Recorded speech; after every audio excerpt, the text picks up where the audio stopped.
Bom, boa tarde, pessoal. Boa tarde ao pessoal de casa. É de fato um desafio estar aqui encerrando esse dia tão especial. E é um privilégio porque o JP ele comentou que as carreiras que os nossos filhos estão estudando ainda não existem. E é engraçado porque puxando 12 anos atrás, lembrando o dia que eu me formei engenheira civil, eu imaginava que hoje eu estaria construindo prédios, numa grande construtora, em algo do tipo. E não, eu fiz uma transição de carreira e hoje eu trabalho numa empresa de tecnologia, que é a empresa que elabora o Cienge e é a empresa que desenvolve o software que eu utilizei durante muitos anos. Então é essa história dessa transformação, de como a gente pode se reinventar, que eu vou contar hoje para vocês, e quais foram os principais insights que eu tive nessa transição de carreira. Então, como eu decidi fazer essa transição? Na verdade, foi uma decisão até certo ponto imposta. Eu me formei em engenheira civil em 2005. Eu já trabalhei com obras rodoviárias, trabalhei com consultoria, trabalhei com obras residenciais. Essa sou eu. Em 2016, eu cuidava da execução de dois edifícios. E o meu dia a dia era no canteiro de obras, puxa, com pedreiro, mestre de obra, projeto, brita, concreto, aquela rotina toda do engenheiro civil. E aí, de repente, a gente decidiu ir para Florianópolis. Meu marido passou num concurso público em Florianópolis e, por uma questão de família, tal, nós decidimos ir para lá. Enfim, ok, o que a gente vai fazer em Florianópolis? Naquele momento, a construção civil passava por um declínio das vagas de trabalho muito grande. Foi um dos setores mais impactados por essa desaceleração da economia, e isso me preocupou bastante. Fazer uma transição de carreira nesse momento era super confuso. Por outro lado, quando eu comecei a pesquisar a Praça de Florianópolis, eu vi que, nossa, era TI, era tecnologia, era inovação, empresas referências na área de tecnologia. Mas o meu cenário mostrava isso daqui. A indústria da construção civil, ela só é mais inovadora do que o setor de caça. Então a gente para pensar assim, puxa, isso é muito ruim. É uma empresa que emprega milhões e só é mais inovadora que a caça. E eu vou trabalhar com inovação? E aí eu entrei em pânico, eu não sabia o que fazer. Qual que foi a minha estratégia? Eu saí da construtora, eu fiquei 6 meses parada. Eu falei, ok, vamos respirar, eu vou fazer uma transição de carreira, então eu vou me preparar para isso. Fui atrás, pesquisar Scrum, não sabia o que era Scrum, não sabia o que era Kanban, não sabia nada de nada. Comecei nesse estudo e nessa preparação. E aí, algumas coisas eu percebi. Quando eu fiz a minha transição de carreira, eu tinha uma posição, e é muito engraçado a gente ter. Nós conversamos, né, o JP comentou a questão da horizontalidade das lideranças. Eu era gerente de planejamento. Hoje, na minha carteira, o meu cargo é de analista. Então, quem me define não é o meu cargo, não é a minha idade, não é o meu status, não é qualquer um desses rótulos que a gente tem que pregar. Isso foi a primeira lição que, quando eu entrei numa empresa de TI, eu tive que aprender. De que fato todo aquele conhecimento que eu tinha anteriormente poderia impactar. E eu tive a sorte, muito embora nós estamos falando de diversidade, eu tive um ambiente inclusivo em que as pessoas ao redor me empoderaram para eu conseguir fazer essa transição. Então, saber quem eu sou para conseguir ter esse apoio foi fundamental. Na primeira retrospectiva que eu tive com o time, os desenvolvedores eles fizeram uma provocação e fizeram essa dinâmica comigo, de não é, faz, não faz, sobre o meu papel de Product Manager, justamente para eu entender onde iriam os meus limites. E aquilo foi fundamental para que eu percebesse quais eram os meus valores e como eu deveria me comportar dentro daquele time. Então, muitas vezes é fundamental que nós entendamos exatamente o que se espera da nossa função, o que a gente pode agregar naquele ecossistema em que nós estamos inseridos e o que nós podemos ou não fazer, não com base no que na nossa história, na nossa jornada, mas com base realmente naquele papel que nós podemos entregar naquele time. E aí eu percebi que eu deveria ter, acima de tudo, humildade. Não importa que durante 12 anos eu tenha utilizado o produto que hoje eu sou Product Manager. Não importa que eu seja engenheira civil e tenha minhas convicções do certo ou do errado. Como a gente comentou hoje à tarde, se trata do cliente, colocar o cliente em primeiro lugar e realmente perceber que se o cliente estiver engajado e comprar a ideia do produto, aí sim eu posso fazer uma grande entrega. Então eu percebi que um dos principais papéis do Product Manager é entender que eu deveria usar o meu conhecimento, mas que só esse conhecimento não seria suficiente. Aquilo que o JP comentou hoje à tarde, né? As respostas que nos trouxeram até aqui não são as mesmas que nos levarão adiante. Então o que eu sabia era muito bom, mas não era suficiente, era hora de aprender novas coisas. E é fundamental aprender uma coisa nova todo dia. As situações mudam todo dia. De 2 em 2 anos, marketing muda, as informações mudam. Então, o Product Manager ele tem que ter uma visão muito aberta, perceber o que o cliente quer, porque o que o cliente quer no início de 2019, provavelmente não é o que ele vai querer no início de 2020. Então, a abertura a essa percepção, entender que a realidade muda o tempo todo é fundamental. Essa foto aí foi de um dos primeiros momentos nessa empresa de TI. E olha só que curiosidade, olha como as oportunidades surgem. O João, ele era o Product Manager do time, que hoje eu sou Product Manager. Então, conviver com o João, entender a experiência dele, o dia a dia dele, foi fundamental para que eu entendesse muito do papel que eu iria realizar. Então, humildade. Por mais que eu seja, de novo, engenheira civil, mas eu aprendi com quem realmente sabia daquela posição. Isso é muito válido para o Product Manager. Ser humilde, ouvir, se desapegar dos conceitos e aprender ali no dia a dia. Não basta fazer bem feito. As pessoas precisam saber daquilo que você faz. E não só no sentido de se vangloriar, mas é fundamental que nós também saibamos comunicar o bom trabalho que a gente realiza. Isso nos ajuda a ser conhecido no nosso meio. A gente tem, obviamente, um objetivo de carreira, um lugar onde nós queremos chegar, mas comunicar aquilo que nós fazemos bem feito ajuda a empoderar o time onde nós fazemos parte. E essa foi uma lição muito importante que eu aprendi. O Product Manager ele é um facilitador do time onde ele atua. E a função do Product Manager é divulgar o bom trabalho que o time faz. Quem atinge o resultado é o time. Jamais o Product Manager, o Tech Lead ou alguém individualmente. É um trabalho em conjunto do time. Então, divulgar tudo aquilo que o time fez é muito positivo. Converse, pergunte, conheça. Tenha contatos em outras áreas. Muitas vezes o nosso dia a dia é corrido, a gente fica sufocado numa rotina, e-mails, reuniões e tudo mais. E a gente perde muito em ficar dentro desse silo. A disruptura que as empresas de TI tiveram de derrubar cargos, da liderança hoje em dia de fato ser mais horizontal, ela se apoia justamente nisso. Muitas vezes o teu colega do lado tem uma informação vital para você, passou por uma experiência naquele sentido e que pode te ajudar muito. Então essa comunicação e essa abertura é fundamental para que nós tenhamos essa evolução. E sendo prático, né, vamos fazer aí um paralelo entre aquilo tudo que eu já aprendi como engenheira civil e aquilo que estava ali na prática. A maior expectativa sobre um Product Manager é que ele entenda do negócio. Eu divulguei aqui a palestra e várias pessoas comentaram comigo: puxa, Gisele, eu quero entrar nessa área de produto, eu quero conhecer um pouco mais sobre isso, mas eu não tenho background técnico. O CTO do Cienge, numa das primeiras conversas que ele teve comigo, ele foi muito franco em me dizer: Gisele, é importante que você entenda, você tem que falar a língua dos devs, mas eu não espero que você escreva uma linha de código.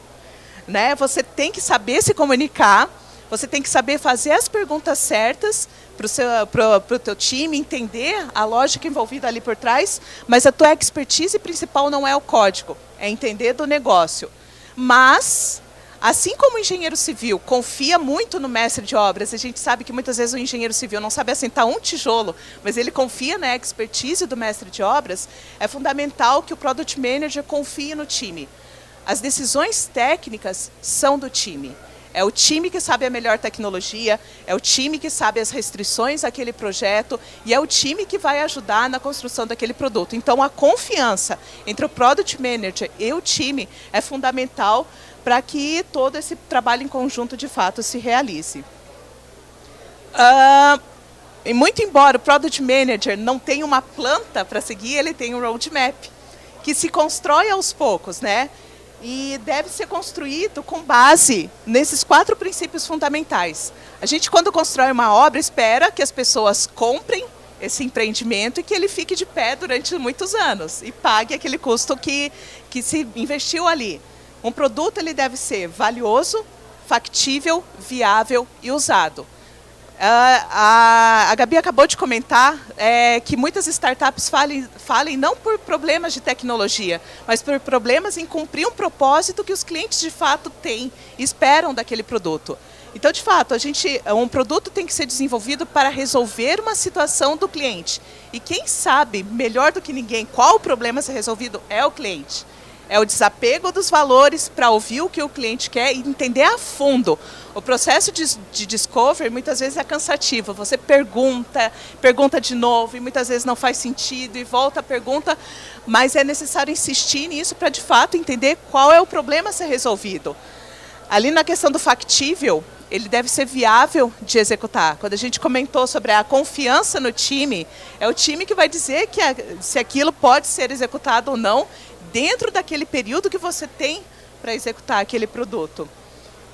A viabilidade também está muito ligada a isso, se ele vai ser possível e vai escalar, um grande número de pessoas poderá utilizar aquele produto. E, finalmente, usável. As pessoas vão saber utilizar isso. O CiEngine é uma plataforma utilizada por mais de 3.000 clientes. E quando a gente fala em usabilidade, isso é fundamental. Porque se eu desenvolver um produto que as pessoas não entendem como utilizar, eu vou sobrecarregar o meu suporte. Sobrecarregando o meu suporte, o custo de operação do meu produto se torna muito caro. Então, é necessário, sim, atentar para a usabilidade e também tornar uma interface agradável. Os usuários do CiEngine, muitas vezes, eles ficam na frente da tela do computador o dia inteiro. Imagine a gente que é bombardeado pelo design do Nubank, pelo design do Google, por outras funcionalidades que tem uma interface tão bacana, mas imagine você passar o dia inteiro na frente de um produto pouco amistoso. Então, o usuário não vai engajar, ele não verá valor naquele produto. Então, a usabilidade, tanto no sentido de saber como usar com autonomia e saber como usar por uma interface amigável, é essencial. Essa foi uma das primeiras frases que eu li no começo da minha carreira. O papel fundamental do Product Manager é prover contexto ao time e eliminar obstáculos. Então, o Product Manager ele é fundamental que ele leve esse contexto ao time. Comunicar ao time por que aquele desenvolvimento é importante, por que faz sentido o desenvolvimento daquele produto e muitas vezes ele vai eliminar a interferência naquela produção para facilitar que o time de fato trabalhe. Lembrando um pouquinho lá da minha rotina como engenheira civil, era aquele momento que eu comunicava ao mestre de obra, comunicava para o time, olha, a gente precisa dessa parede, dessa forma, nós vamos entregar a obra nesse dia, o cliente espera assim, o cliente espera daquela outra forma. E, de fato, eu provia esse conhecimento ali ao time e eliminava dificuldades. O papel do engenheiro civil, nesse caso, era garantir que o cimento estaria na obra no prazo certo, os tijolos e tudo mais. O meu papel como Product Manager é garantir que o time tenha as informações corretas no momento que a sprint daquele desenvolvimento de fato vai acontecer, que eu antecipe o processo de discovery e leve as informações corretas no momento necessário para o time e, muitas vezes, bloquear completamente o time. Olha, suporte, hoje, se tiver uma dúvida, vocês vão falar comigo, porque o time está 100% focado. Olha, diretor, hoje a gente não vai fazer reunião, porque o time está focado. Muitas vezes o Product Manager tem esse papel para que o time se sinta seguro e mantenha a concentração naquele desenvolvimento e foque realmente naquelas ações fundamentais. Essa aí é uma foto do nosso time e foi um momento bem importante para a gente. O Alexandre, ele é o Product Designer do nosso time. E a gente tinha uma expectativa muito grande com a entrada do Alexandre. Nosso time ele trabalha com metodologias ágeis muito bem. As sprints rodam muito bem, a gente tem processo de retrospectiva, tem planning, tem grooming, tudo rodava muito bem. A gente se perguntava, puxa, o que vai acontecer quando a gente colocar um processo a mais? O delivery estava rodando muito bem, mas e quando eu colocar o discovery? Será que eu vou colocar uma burocracia a mais no time ou não? E hoje nós estamos há 3 meses rodando com esse processo todo bem casado. E felizmente funcionou muito bem. Porque dentro das nossas retrospectivas, a gente repassa o processo de discovery, o que está acontecendo, o time todo sabe dessas informações, o time aciona um discovery muitas vezes para uma corretiva. Então a gente tem uma interface muito grande e garantiu que dentro do time isso fosse assimilado com facilidade. E mais do que isso, a gente procura sempre manter uma rotina muito agradável ali no time. Existiu um receio quando eu entrei no time. Eu vim de uma cultura muito rígida. Lá no meu passado eu tenho formação de PMP. E eu entrei no time com metodologia ágil. E as pessoas me perguntavam, cara, será que a Gisele vai rodar um cronograma? Vai querer fazer uma gestão de riscos? O que vai acontecer com uma PMP, engenheira civil, participando aqui no time? Hoje eu costumo falar que a gestão de projetos, o PMBOK, ele me auxilia muito quando eu me comunico com o cliente. Toda aquela rotina mais sólida, mais formal, muitas vezes, é fundamental para a minha comunicação. Seja com o meu cliente interno, seja com o cliente externo. Porque no meu papel como Product Manager, eu me comunico com os stakeholders e eu os convenço de que aquela ideia que nós tivemos do time, a questão do factível, do viável, da autonomia do time técnico, é de fato a melhor decisão e que deve ser empoderada pela diretoria, para que a gente não receba, muitas vezes, solicitações de evolutiva ou outras demandas que atrapalhariam o desenvolvimento daquele produto que a gente está trabalhando. E, por outro lado, entender aquele passo atrás, aquela questão da humildade, entender que o Scrum é vital para que o time funcione, para que as sprints sejam práticas, para que o desenvolvimento seja ágil. Muito embora não seja o meu background, mas naquele contexto é fundamental, auxiliaram muito para que aí a gente tivesse uma interface bem bacana de time. Existe uma frase que quando eu li eu falei assim, cara, eu estou na profissão certa, que fala que o bom Product Manager, ele tem o cérebro de um engenheiro, o coração de um designer e o discurso de um diplomata. É uma frase de um impacto tremendo, porque em várias discussões que nós tivemos, muitas vezes o Product Design tem uma interface, puxa, vamos colocar essa melhoria, isso aqui vai ficar muito bom para o cliente, vai ficar usável, vai ficar uma interface sensacional. E o time técnico, ok, mas isso são mais horas que o projeto previa.